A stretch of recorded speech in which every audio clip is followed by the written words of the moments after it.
Ini cerita pengalaman gue. Kejadian ini di tahun 2020 kemarin. Gue bekerja di salah satu hotel di area Tangerang.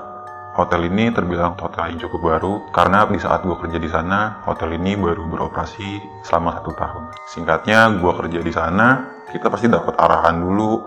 Setelah gue ngerti cara kerjanya di sana gimana, akhirnya di hari itu gue ditugasin sama supervisor gue jaga ruangan meeting room. Karena kebetulan hari itu pas banget ada event, hari itu pun gue suruh jaga nih sama supervisor gue.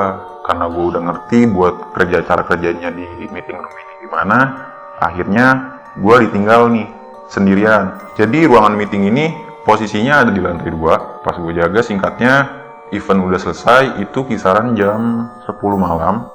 Gue selesai, terus hari itu juga gue ditugasin sama supervisor gue. Karena, jadi buat kalian yang nggak tahu, jadi hotel ini punya 9 ruangan meeting room, yang masing-masing ruangan ini disekat dengan pintu-pintu yang terpisah lah. Udah, gue bersihin, masuk ke ruangan pertama. Gue ngebersihin ruangan yang pertama ini, karena event besok ini meeting masih berlanjut. Udah, pas gue ngerapihin dan ngebersihin ruangan yang pertama ini, biasalah kalau kita lagi kerja kan, fokus kerja aja gitu, nggak merhatiin area sekeliling lu. Pas gue lagi kerja itu nggak lama, beberapa menit gue masuk ruangan itu, tiba-tiba ada suara kencang yang kayak jatuh. Jedar, pas jatuh gue respon lah, apaan tuh yang jatuh? Gue lihat, ternyata meja ini jatuh dengan sendirinya. Tapi nggak masuk di akal juga, karena meja ini meja yang cukup besar ya. Kalaupun emang kesenggol ataupun apapun itu nggak ada orang posisinya di situ, gue cuma sendiri. Terus juga kalaupun emang angin nggak mungkin juga, karena meja ini meja yang cukup berat dan panjang. Udahlah, gue cuek, gue samperin itu meja, ya gue balikin lagi seperti awal gitu. Gue balikin seperti awal, udahlah gue lanjutin lagi kerjaan gue, nggak mikir ke hal-hal yang aneh yang kayak gitu. Selesai ruangan pertama ini, lanjutlah gue ke ruangan 2. Jadi malam itu gue ditugasin sama supervisor gue 9 ruangan yang harus gue bersihin. Udah, gue lanjut ke ruangan yang kedua. Ruangan kedua ini layoutnya sama aja ya kayak di ruangan pertama, bentuknya kayak gitu. Pas gue masuk ke dalam ruangan kedua ini rasanya beda banget sama di ruangan pertama.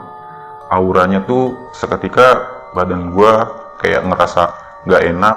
Udara rasa ruangan ini kayak lembab gitu ya kan. Gue pikir juga, ya udahlah, normal-normal aja, bodo amat, gue lanjut kerja, karena gue nggak mikir yang ke hal-hal yang kayak gitu. Udah, gue kerja normal biasa, gue ngerapihin barang-barang buat besok event meetingnya.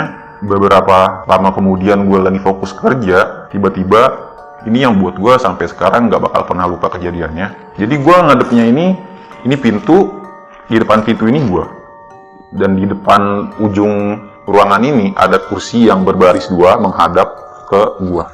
Gak lama, tiba-tiba kursi itu bergerak dengan sendirinya pelan kayak gini, tiba-tiba gitu. Sontak gua langsung kayak, itu apaan ya kan? Udahlah, gua bingung, takut juga. Tiba-tiba dari bawah itu keluar asap kecil yang tiba-tiba membesar, terus terlihat bayangan siluet orang hitam yang cukup besar, sampai wujudnya ini bener-bener kelihatan. Sosoknya ini, kepalanya ini hampir mengenai atap ruangan meeting ini. Karena gue bener-bener fokus ngeliat ke situ kan, karena emang posisinya di depan mata gue. Pas gue ngeliat ke atas, karena kan gue dari awal nih gue ngikutin nih asapnya, pas buat ke atas jadi bentuk kepala, jadi bentuknya ini jadi bentuk nyata. Matanya warnanya warna merah, itu sorotannya tajam banget ngarah ke gue, rambutnya panjang, berbulu. Pas gue tatap-tatapan sama si makhluk ini tuh kayak ngeliat gue tuh kayak penuh amarah ya, karena gue takut. Terus juga gimana ya, gue pengen coba lari. Pas gue pengen lari, seketika badan gue bener-bener gak bisa digerakin sama sekali. Gue paksa coba buat bergerak, itu bener-bener gak bisa. Gue mau ngomong pun, pengen baca-baca, gue baru inget di situ gue pengen baca-baca, gak bisa sama sekali. Sampai akhirnya gue coba paksa buat tutup mata gue baca sebaca-bacanya apa yang gue bisa gue baca. Pas gue buka mata, gue beraniin diri gue lagi. Alhamdulillahnya makhluk ini udah nggak ada.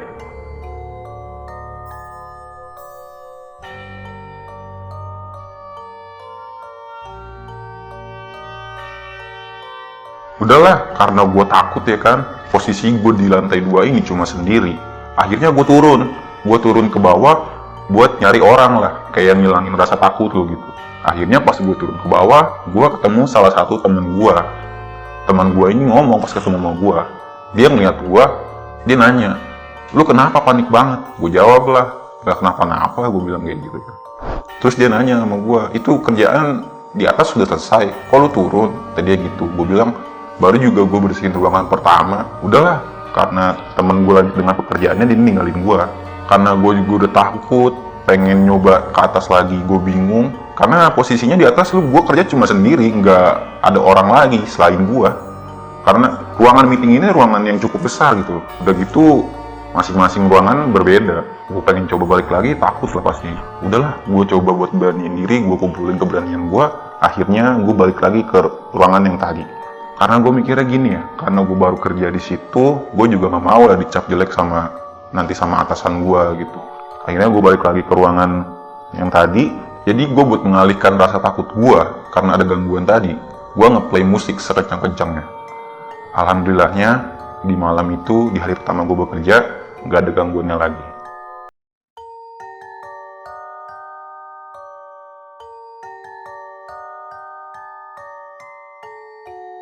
Singkatnya, gue udah bekerja di sana selama 3 bulan.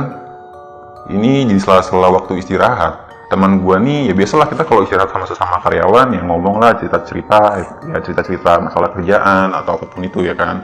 Salah satu teman gue ini cerita, gue sebut aja namanya Sujai. Si Sujai ini dia beda departemen sama gue.